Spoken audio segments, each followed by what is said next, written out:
E hoje nós vamos falar sobre o objetivo de Deus para a sua vida e para a minha vida, que é a reconciliação. Nós muitas vezes temos esse entendimento, amado, de dizer assim: não, eu já perdoei, pastor.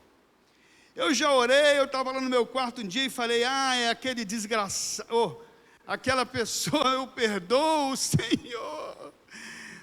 Ele não, mas eu perdoo aquela pessoa. Ele diz: não, eu já orei, já perdoei. Mas quando você pensa naquela pessoa, o coração bate forte. Eu me lembro que uma vez eu fiquei com tanta raiva de um ex-patrão meu, eu fui humilhado naquela situação. Já contei para vocês aqui. E eu passei pelo processo. Eu tinha tanta raiva que eu chegava na frente da empresa e fazia uma oração, dizia: Senhor, manda um anjo com uma bazuca, explode, só basta uma. E depois eu me arrependi: meu Deus, me perdoa, ele é tão pecador quanto eu não sou melhor do que ele. E Jesus nos dá um ensino lá, quem puder colocar aí, Mateus 5, 21 a 24, diz assim: vocês viram o que foi dito aos seus antepassados: não mate. Jesus falando, hein? Se cometeu homicídio, você estará sujeito a julgamento. Eu, porém, lhe digo que basta irar-se contra alguém para estar sujeito a julgamento. Uau! Olha o nível que Jesus chegou. Não era preciso apenas matar, basta se irar, que você já pode estar sujeito a julgamento.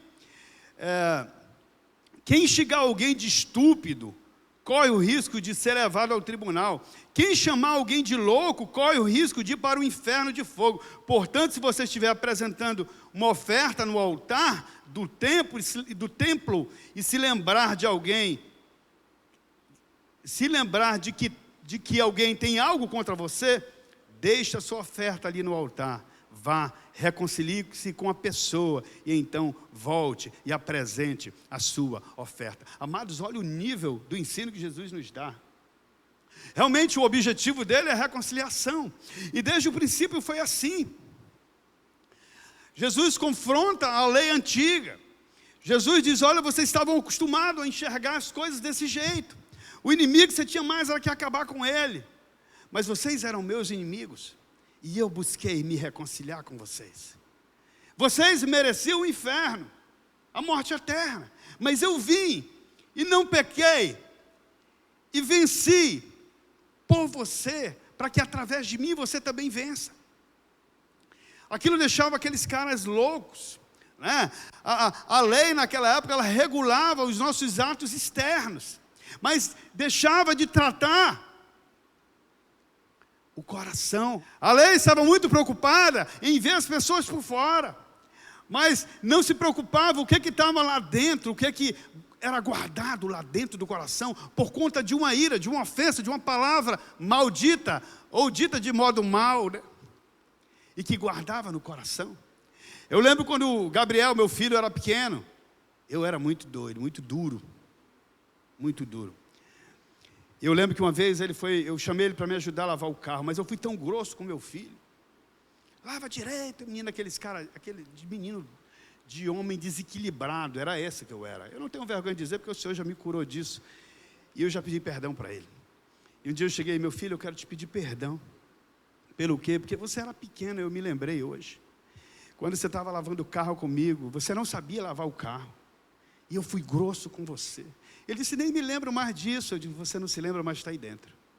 Eu quero que você me perdoe, porque eu te feri, eu te ofendi, eu fiz algo que você não merecia, e eu procurei consertar a minha vida com ele. E todas as vezes que eu me lembrava de alguma coisa, não só com ele, com minha esposa, com outras pessoas, eu entendi que eu tinha que resolver, porque a Bíblia diz que esse procedimento, esse comportamento pode nos levar ao juízo, pode nos levar a uma grave acusação. E muitas vezes você vai deixando passar, você não resolve aquilo que feriu o coração do teu irmão, do teu parente ou do teu amigo. E o Senhor diz: olha, o nosso objetivo é a reconciliação. Amados, para Jesus, para aquele tempo era muito grave guardar a ira, porque ela poderia levar à amargura. Muitas pessoas hoje vivem com doenças incuráveis, fruto de amargura. Muitas pessoas hoje tem problemas de câncer, problema nas juntas, problema dos mais diversos problemas neurológicos, cardíacos, por conta de raiva, de ira, de situação não resolvida. Amados, você sabe que eu estudo um pouco sobre isso, né, em terapia, eu estudo isso e faço hoje um estudo, tenho me aprofundado muito sobre o aconselhamento bíblico, por entender que a palavra de Deus tem resposta para todos os nossos problemas. E eu tenho entendido que a maioria dos problemas que chamamos psicológicos, psiquiátricos, eles nascem, sabe aonde? No coração. E ele se torna depois um problema orgânico, e depois ele se torna um problema psicológico, psicossomático, né? Porque a situação não foi tratada. Então, naquela comunidade, no tempo de Jesus, chamar uma pessoa de louco, raca, era extremamente grave. Isso era capaz de levar uma pessoa ao tribunal.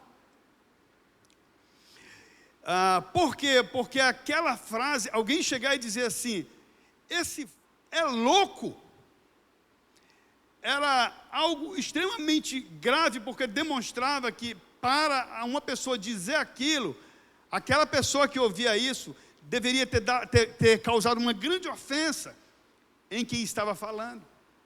E aquela ofensa poderia levar ao assassinato. Olha como Jesus fala lá no texto, ainda está aí não, né? Ele fala, não mate, se cometer homicídio, estará sujeito a julgamento. Eu, porém, lhe digo que basta irar-se contra alguém para estar sujeito a julgamento. O que ele quer dizer com isso? Ele está dizendo que você já matou a pessoa antes de ter tocado nela. Isso é um problema de onde? Externo ou interno? Interno. A lei viu o quê? O coração ou o que estava fora? Viu o que estava fora. E Jesus estava tratando o seu coração e o meu coração com essa palavra. Porque nós não damos importância. Foi mais um xingamento que eu recebi, foi mais um xingamento, só isso. Então, antigamente, quando alguém chamava isso de tolo, era o mesmo que você, não tem uma tradução adequada no português, mas é como se fosse um cabeça oca, um desmiolado. No Amazonas a gente simplesmente chama de leso, né? Tu é leso, é? O que é isso? Tu é É engraçado, né? Essas linguagens regionais. Você diz, rapaz, tu é leso, é? É o mesmo que está dizendo, cara, tu tá onde? Tu é um lunático, né? Tu tá no mundo da lua. É mais ou menos isso. E para aquela cultura era extremamente ofensivo. Porque era o mesmo que o cara já ter destruído aquela vida. Né? O mais próximo que nós poderíamos dizer para uma pessoa comparar com isso aí, era dizer assim, vai para o inferno. O mais perto no nossa linguagem era isso. Então Jesus está dizendo, nem precisa ser assassino. A tua ira já te levaria para o julgamento. E aí ele diz assim, portanto, se você estiver apresentando uma oferta no altar do templo e se lembrar de que alguém tem algo contra você, o que você faz? Pega a oferta e põe lá. É isso que é para fazer? Ele diz assim, deixa a sua oferta ali no altar, vá, reconcilie-se, essa é a palavra, com a pessoa, então volte e apresente a sua oferta. Deus não está de olho na tua oferta. Não se preocupe com isso. O mais importante para Ele é que você tenha uma vida de reconciliação. Porque se você não tratar com a ira pode levar ao ódio. O ódio pode levar a algo pior. E você pode terminar mesmo preso. Mas e quando você não tem esse repente de raiva e vai para cima do cara, mas você mata ele no teu coração? Que tipo de resultado, que tipo de prisão você recebe? Estão ligados ou não? Que tipo de prisão você recebe? Você fica preso no cativeiro de Satanás e vigiado. Veja, então Jesus ensinou algo que nós podemos dizer físico. Se matar alguém, tu vai para o tribunal. Mas se tu só ficar irado com alguém, você também pode ir para o tribunal e ficar preso. Estão ligados? Então não. Isso você tem que entender. Porque nós temos aqui dois resultados. Um resultado externo, que é quando você vai e solta fumaça pelas ventas e faz um estrago. Mas tem o outro também que você guarda. E aí o que você tem? Além da prisão, você adoece. Então Jesus diz, olha só, se você for no templo, levar a sua oferta, e quando você estiver no caminho, você lembrar que você tem algo contra alguém, ou vamos dizer o contrário também, alguém tem algo contra você, você lembra, então você tem que ir lá. Primeiro, você faz o quê? Se reconcilie com o seu irmão. Primeiro resolve entre vocês, aí tu vem trazer a oferta, porque não vai ter efeito, não vai ter efeito essa oferta. Por isso que ele dá uma advertência, se você for dar oferta e lembrou que tem alguma ofensa, você tem que se sair desse laço. Lembra que a palavra no original é escandalon. Escandalon era escândalo, né? Nossa, escandalon era uma parte da armadilha que prendia os animais. E quando ele tinha uma isca, a isca às vezes é uma palavra que te descontrola. Por isso nós vamos fazer o seminário Vencendo a Ira, você entender alguns gatilhos que te provocam a ira, e aí você lasca ali de volta, né? Então, o escandalon prendia. Como é que você tem que sair do escandalon? E como é que você faz? Você tem que ir até a pessoa e procurar a reconciliação. Para isso, você vai ter que passar por cima do seu orgulho, você vai ter que se submeter à orientação de Deus, para que você realmente possa estar livre, e nada vai te impedir. Você não tem nenhum impedimento, você realmente vai viver uma vida livre diante de Deus e diante dos homens. Eu já vi situação de ofensas ocultas, mas que a pessoa estava presa, que levou 10 anos, mas quando aconteceu, realmente tudo deslanchou, né? Então aqui nós temos uma situação de que muitas vezes as ofensas, elas são injustas. Um dia desse eu estava, tem alguns anos atrás, aqui na igreja, terminou um culto, eu preguei aqui na igreja no domingo aí, e quando chegou o final, um irmão que falava muito pouco comigo, me procurou e disse, eu queria falar com o senhor um pouco. Eu disse, claro, vamos lá. Fomos lá numa sala, no gabinete ali em cima, e ele veio pedir perdão de mim, porque ele sempre me julgou, porque ele ouvia coisas que pessoas falavam a meu respeito, mas ele não sabia quem eu era, mas que agora ele via que eu era um homem de Deus, e ele foi extremamente humilde. Eu o abençoei, eu orei com ele, eu o abençoei, porque aquela ofensa eu nem sabia. E o que é que eu lhe fiz? O fulano falou para o Beltrano, e vai criando uma situação de alguém que foi ofendido, e é uma ofensa que tem uma certa injustiça, né? Uma ofensa que a pessoa deduziu alguma coisa, ou um mal entendido, e ela se ofendeu, ou alguma coisa que houve uma distorção na comunicação, aconteceu uma coisa, mas contaram outra, e gerou uma ofensa. Então tem coisas assim, e o cara ficou carregando aquilo por anos, não falava comigo, não se aproximava de mim, porque alguém tinha dito algo para ele, e eu digo, o que você quer saber? Não é assim, não existe isso. E ali a gente conseguiu desfazer uma ofensa, porque ele estava preso naquilo, né? Então, o que Jesus está ensinando é que nós busquemos a reconciliação. Você sabe de uma coisa? Quando Adão pecou, Adão e Eva pecaram, lá em Gênesis, a Bíblia diz que eles foram para onde? Se esconder. E a Bíblia diz que Deus, ele todos os dias, na viração do dia, no final do dia, ele ia falar com os seus 2 filhos. Lucas, quando fala da genealogia de Jesus, coloca lá no final, Adão, filho de Deus. Depois que fala de todos, até chegar em Jesus, ele diz, Adão, filho de Deus. Então Adão foi o primeiro filho de Deus. E aquele filho de Deus havia desobedecido. Quando ele desobedece a Deus, entra em infiltração do pecado, e ele começa a querer o quê? Se afastar de Deus. Eu vejo aqui no nosso grupo, quando alguns homens param de vir, eu fico antenado. Como eu sou muito jovem, eu não consigo ainda perceber tudo, né? Mas eu já fico atento, porque normalmente quando a gente não está satisfeito com Deus, a gente foge dele. A gente não quer ir para a igreja, a gente não quer participar dos encontros. E quando a gente tem interesse por Deus, a gente corre para perto. Adão peca, Eva peca e corre, vão se esconder. Eles perceberam que estavam nus. Agora se abriu os olhos dele. E eles tentam se cobrir com folhas de planta lá, de árvore. E Deus vai à procura deles, o pai. Ele diz: Adão, onde estás? Não, Senhor, porque eu estava nu e tive medo, eu me escondi. Mas eu quero só colocar para você que o pai, ele quer reconciliar contigo. O pai sempre busca.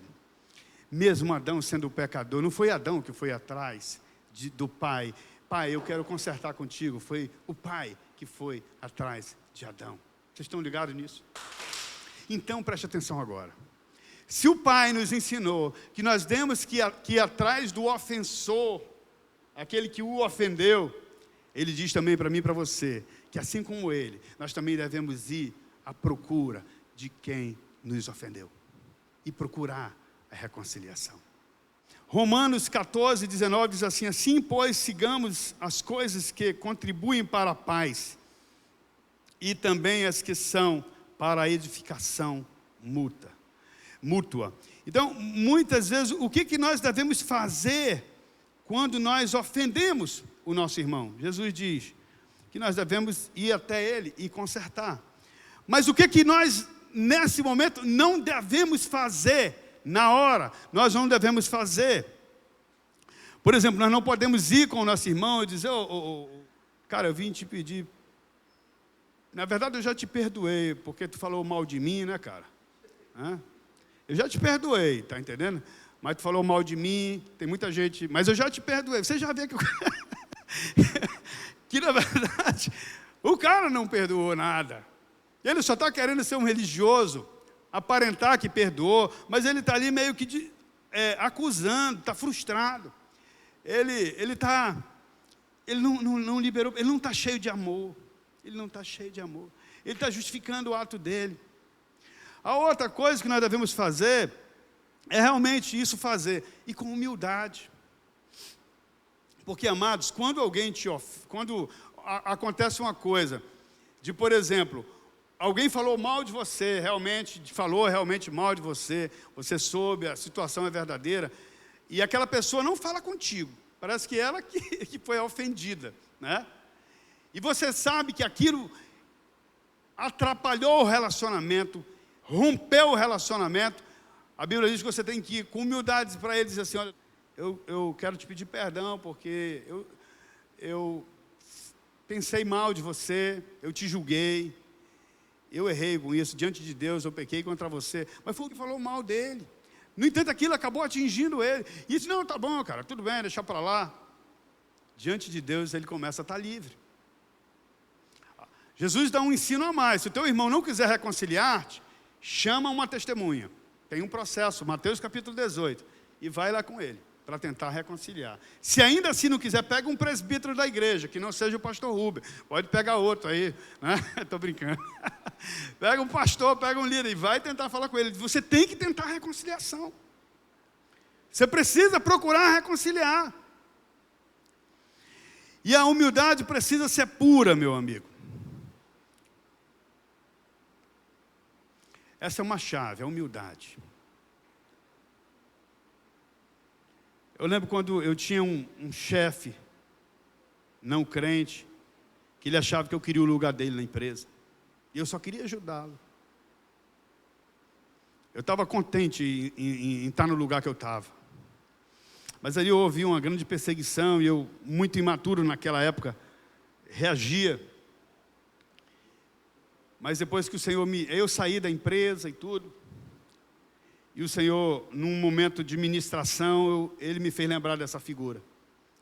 E aí eu liguei para essa pessoa, porque eu queria falar com ela. E essa pessoa já pulou de lá quando eu liguei e disse: mas qual é o assunto? Eu chamei o...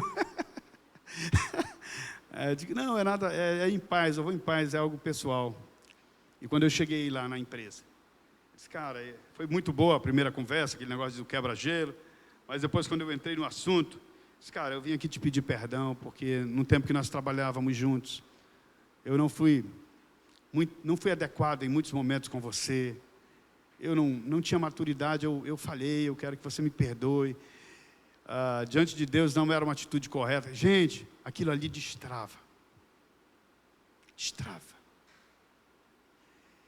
E algumas pessoas têm experimentado situações assim, né? A palavra de Deus diz, lá em Mateus 5, 25 e 26, quando você e seu adversário estiverem a caminho do tribunal, acertem logo suas diferenças. Do contrário, pode ser que o acusador o entregue ao juiz, o juiz a um oficial, e você seja lançado na prisão. Pode passar. Eu lhe digo a verdade, você não será solto enquanto não tiver pago até o último centavo. Volta para o anterior. Olha aqui, ó. Estiverem a caminho do tribunal, acertem o quê? Como? É para demorar? Logo. Isso é um detalhe. Muitas vezes nós ficamos esperando. Como se amanhã você dissesse, amanhã eu vou acordar morrendo de vontade de pedir perdão de uma pessoa. Né? E ele diz, olha, é melhor você entrar logo num acordo. Vai lá, resolve, sai mais barato. Pede perdão, conserta a coisa. Porque se você não consertar, ele diz, o juiz, por causa do ódio, da disputa, vai te levar para o oficial de justiça. E esse cara aí vai te colocar na prisão. Muitas vezes, como eu falei, você não matou o cara, então você não foi lá, como é o nome da prisão aqui, hein? O presídio, como buraco, você não foi o buraco a cara, vamos dizer assim, mas você está preso na sua vida. Você está preso, você não consegue fazer relacionamentos fortes. Você vive desconfiado. Você vive inseguro. E é isso que Jesus está falando. Amados, Tiago 3,17. O Senhor, o modo de amor de Deus é sempre entrega. É ceder. Tiago 3,17 diz assim, mas a sabedoria lá do alto é primeiramente pura, depois pacífica, gentil, amigável. Numa outra tradução diz, disposta a ceder. É sabedoria resolver isso. Não é burrice. É sabedoria. Cheia de misericórdia e de bons frutos, imparcial e sem fingimento. Isso é a Almeida atualizada que eu estou lendo. Então, quando você se submete ao princípio de Deus, nós nos submetemos ao princípio de Deus, nós dizemos para Ele, nós estamos dando crédito à tua verdade. Quando você dá crédito à verdade de Deus, a verdade de Deus se torna a vida na tua vida. Vocês concordam com isso? Vocês estão ligados mesmo? A palavra de Deus, amados, ela não é um amuleto. Ela é a vida. A palavra de Deus é o próprio Senhor Jesus, é o verbo que fez carne e habitou entre nós cheio de graça e de verdade. Então, no momento em que eu dou crédito à palavra de Deus, a vida de Jesus se manifesta naquela situação. Estão ligados agora? Entenda isso. Não é algo, não é uma fórmula. Não é uma fórmula. É uma lei. É mais que uma fórmula. É uma lei. Na hora que você coloca o Senhor no meio, as coisas mudam. E agora, o que fazer quando nós fomos ofendidos? Mateus 18,15. Mateus 18,15 assim, se um irmão pecar contra você, fale com ele em particular e chame-lhe a atenção para o erro. Se ele o ouvir, você terá recuperado o seu irmão. Mas o que nós costumamos fazer, gente boa? Nós ignoramos, nós viramos a cara, né? Não vou falar com aquele palmeirense, né? Então, amado, o foco de Jesus aqui é sempre o quê? Reconciliação. Reconciliar. Esse é o objetivo, reconciliar. Quando? Daqui a 1 ano, 2 anos. Logo. Exceto se você vê que a pessoa que você vai queimar a bala. Aí você tem que esperar um pouco. Ok? Então, Romanos 5,8 diz assim, que Deus prova o seu amor, o seu próprio amor para conosco, pelo fato de ter Cristo morrido por nós, sendo nós ainda pecadores. Veja, amados, o grande sinal de Deus nesse ensino é o seu amor. Quando nós entendemos o princípio de Deus em relação a isso, quando nós entendemos o princípio de Deus em relação a isso, o teu ofensor, ao invés de você ter ódio dele, você vai ter compaixão dele. Foi isso que Jesus teve daqueles que o acusavam. É bem diferente, né? Você passa a ter compaixão dele. Agora, é necessário vencer o orgulho para alcançar a reconciliação. Quando você e eu entendermos de verdade que nós recebemos essa graça, esse favor não merecido, você recebeu, é simples, é como se você tivesse uma grande dívida impagável e alguém vai lá e paga essa dívida por você. Isso é a graça do Senhor. Essa dívida te levaria a uma condenação eterna, mas Ele vem e paga a sua dívida. E eu te pergunto, você que é um endividado, assim como eu, recebemos o perdão pela graça do Senhor, o que teríamos nós de tão poderoso que nos deixa numa condição de não liberar a dívida do outro? Deu para entender? Que condição é essa que eu e você temos, de tanto orgulho, que nós não liberamos a dívida, guardamos a dívida de alguém que falhou, que pecou contra nós, talvez seu pai, sua mãe. Alguns têm raiva até de Deus. Alguns estão ofendidos até com Deus.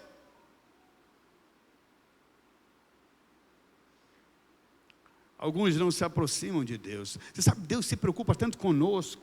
Preste atenção nisso. Que Ele diz que o desejo de Deus é que todo homem seja salvo. Ponto número 1. Ele deseja que todo homem o conheça. Depois Ele diz lá em Romanos que Deus distribuiu uma medida de fé para todas as pessoas. Você tem fé, todos nós temos fé, porque sem fé é impossível agradar a Deus. Ou seja, você tem o antídoto já vindo de fábrica, para que você, em algum momento da tua vida, se volte para Ele, comece a se relacionar com Ele, como no início, e agrade a Ele. Até isso Ele separou para você. Para concluir, 2 Coríntios 5,18, diz, ora, tudo isso provém de Deus, que nos reconciliou consigo mesmo, por meio de Jesus Cristo, e nos deu o ministério da reconciliação, a saber que Deus estava em Cristo, reconciliando consigo o mundo, não levando em conta os pecados dos seres humanos, e nos confiando a palavra de reconciliação. Aí ele conclui assim, portanto, nós somos embaixadores em nome de Cristo, como se Deus exortasse por meio de nós, em nome de Cristo, pois pedimos que vocês se reconciliem com Deus.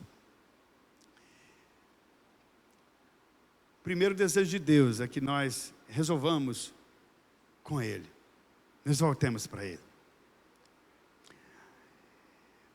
Para você entender, quando você não reconcilia, você está o quê? Separado, não é verdade? A condição são duas, de reconciliado ou de separado. Porque, amados, todos pecamos. Como eu disse, o desejo de Deus é que todos sejam salvos, ou seja, que todos se reconciliem com Ele. E quando nós nos reconciliamos com Ele, nós derrubamos o muro da separação, né? E nos tornamos um com Ele. Amados, o tempo se torna curto para tanta coisa maravilhosa que Deus tem feito. São muitos os testemunhos. Inclusive, toda essa série ela está no nosso canal do YouTube. Se você perdeu, são 14 lições. Então eu quero animar você a entrar no canal dos Amigos de Fé Brasil.